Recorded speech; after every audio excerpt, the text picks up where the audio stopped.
Life एक precious gift है, एक ऐसा उपहार जो हमें अनगिनत खुशियों और अनुभवों से भर देता है। यह एक यात्रा है जिसमें हम नए रिश्ते बनाते हैं, सपने देखते हैं और अपने लक्ष्यों को पाने की कोशिश करते हैं। लेकिन हर शुरुआत का अंत तो होना ही है। जैसे सूरज का उगना और ढलना, फूल का खिलना और मुरझाना, वैसे ही जीवन का भी एक अंत होता है। और यह सत्य हमारे सामने आता है मृत्यु के रूप में। यह एक ऐसा सत्य है जिसे हम चाहकर भी नकार नहीं सकते। मृत्यु एक ऐसा टॉपिक है जिसके बारे में सोचना हम अक्सर अवॉइड करते हैं। हम इसे एक टैबू की तरह देखते हैं, एक ऐसा विषय जिसे छूने से भी डरते हैं। लेकिन यह लाइफ का एक अभिन्न अंग है। जैसे तितली का जीवन चक्र पूरा होता है, पेड़ के मौसम बदलते हैं, वैसे ही मृत्यु भी जीवन का एक हिस्सा है। यह समझना जरूरी है कि आखिर मृत्यु क्या है। क्या यह सिर्फ एक शारीरिक अंत है या इससे भी कुछ अधिक? और इसका क्या अर्थ है? क्या यह एक नई शुरुआत है या सिर्फ एक अज्ञात अंधकार? मृत्यु का डर स्वाभाविक है। यह एक ऐसा डर है जो हमें हमारे अस्तित्व के बारे में सोचने पर मजबूर करता है। हम अपने प्यारों से अलग होने के बारे में सोचकर घबरा जाते हैं। यह विचार कि हम उन्हें फिर कभी नहीं देख पाएंगे हमें अंदर से तोड़ देता है। अपने अस्तित्व के खो जाने का डर हमें बेचैन करता है। यह विचार कि हम एक दिन इस दुनिया से चले जाएंगे हमें असहज कर देता है। लेकिन क्या मृत्यु सचमुच एक अंत है या यह एक नई यात्रा की शुरुआत है? यह सवाल सदियों से इंसानों को उलझाता रहा है। महान दार्शनिकों और विचारकों ने इस पर गहन चिंतन किया है। अलग अलग कल्चर्स और रिलीजन्स ने इस सवाल का जवाब अपने अपने तरीके से ढूंढने की कोशिश की है। कुछ इसे पुनर्जन्म मानते हैं तो कुछ इसे मोक्ष की प्राप्ति। आइए हम इन विचारों को समझने की कोशिश करते हैं। यह जानना हमारे लिए महत्वपूर्ण है कि मृत्यु के बाद क्या होता है। यह जानना हमारे लिए इंपॉर्टेंट है कि मृत्यु के बाद क्या होता है। क्या यह एक नई शुरुआत है या सिर्फ एक अज्ञात अंधकार? इससे हमें लाइफ को बेहतर ढंग से समझने और जीने में हेल्प मिल सकती है।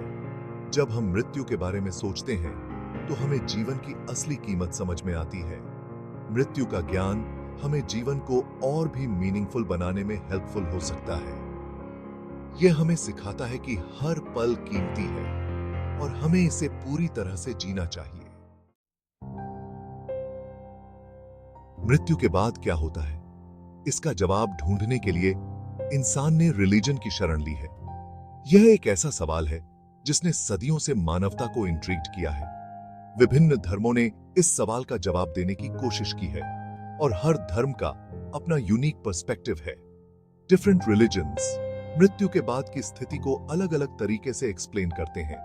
कुछ धर्मों का मानना है कि मृत्यु के बाद आत्मा एक नई यात्रा पर निकलती है, जबकि अन्य धर्मों का मानना है कि आत्मा को उसके कर्मों के आधार पर रिवॉर्ड या पनिशमेंट मिलता है। हिंदू धर्म और बौद्ध धर्म पुनर्जन्म की कॉन्सेप्ट में बिलीव करते हैं। यह कॉन्सेप्ट कहता है कि आत्मा या चेतना एक शरीर से दूसरे शरीर में ट्रांसफर होती है और यह साइकिल तब तक चलता रहता है जब तक कि आत्मा मोक्ष या निर्वाण प्राप्त नहीं कर लेती। हिंदू धर्म के हिसाब से आत्मा माधासु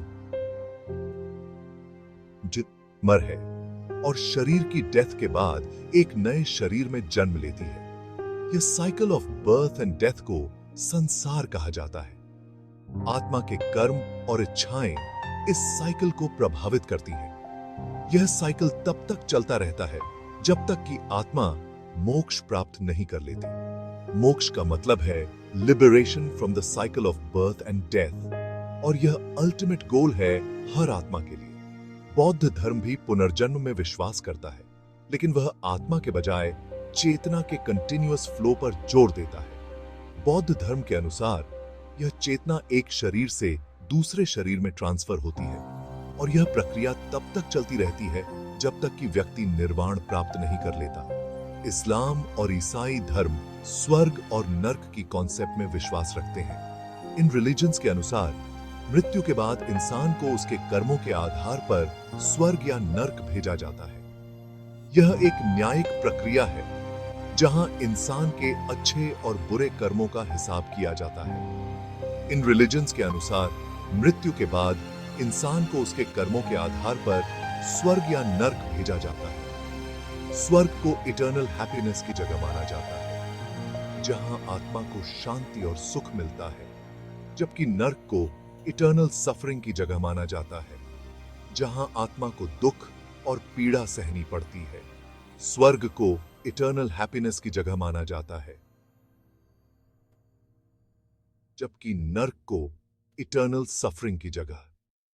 यह कॉन्सेप्ट इंसान को अच्छे कर्म करने के लिए प्रेरित करता है और बुरे कर्मों से बचने के लिए चेतावनी देता है। यह ध्यान रखना जरूरी है कि ये इंटरप्रिटेशंस बस एक झलक हैं। हर एक रिलीजन के अंदर मृत्यु और उसके बाद के जीवन के बारे में डिटेल्ड और कॉम्प्लेक्स मान्यताएं हैं।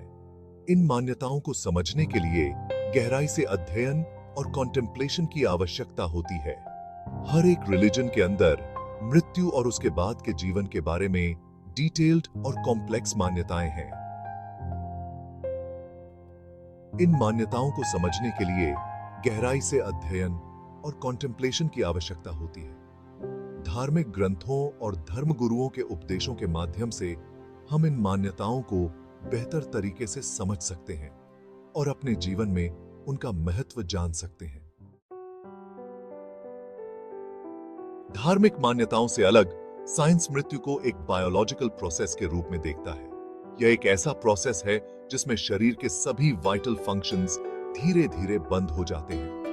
यह एक नेचुरल फिनोमिनन है जो हर जीवित प्राणी के जीवन का एक अनिवार्य हिस्सा है। साइंस के अनुसार मृत्यु शरीर के सभी फंक्शंस के परमानेंटली बंद हो जाने की स्थिति है। जब शरीर के वाइटल ऑर्गन्स जैसे हार्ट, लंग्स और ब्रेन काम करना बंद कर देते हैं तो इसे मृत्यु कहा जाता है।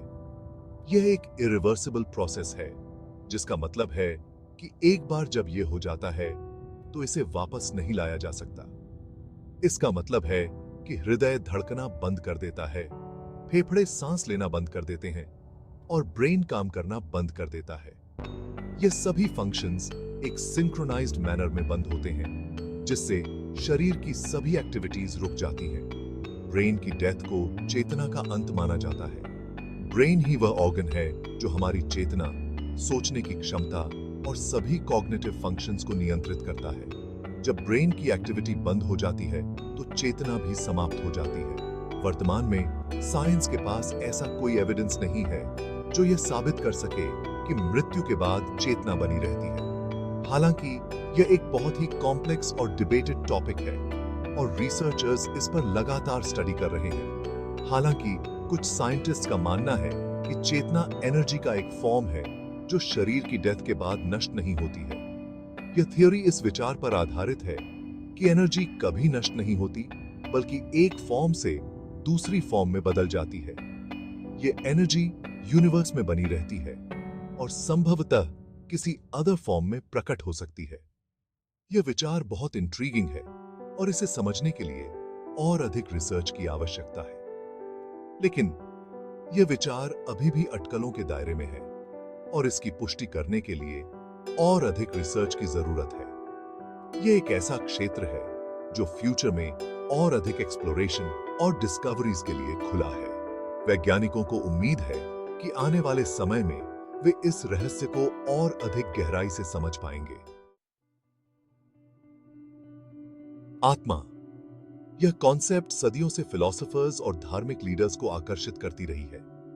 कई कल्चर्स में आत्मा को शरीर से अलग एक अमर एंटिटी माना जाता है। यह माना जाता है कि शरीर की डेथ के बाद भी आत्मा जीवित रहती है और एक अलग एग्जिस्टेंस में प्रवेश करती है।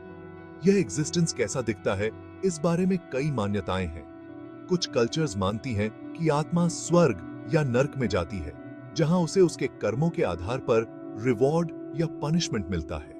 अन्य कल्चर्स पुनर्जन्म में बिलीव करती हैं, जहां आत्मा एक नए शरीर में बर्थ लेती है और जीवन और मृत्यु के साइकिल को कंटिन्यू रखती है। आत्मा का कॉन्सेप्ट रहस्य और आश्चर्य से भरा हुआ है। यह हमें अपने अस्तित्व के गहरे क्वेश्चन से रूबरू कराता है और जीवन और मृत्यु के मिस्ट्रीज पर विचार करने के लिए इंस्पायर करता है।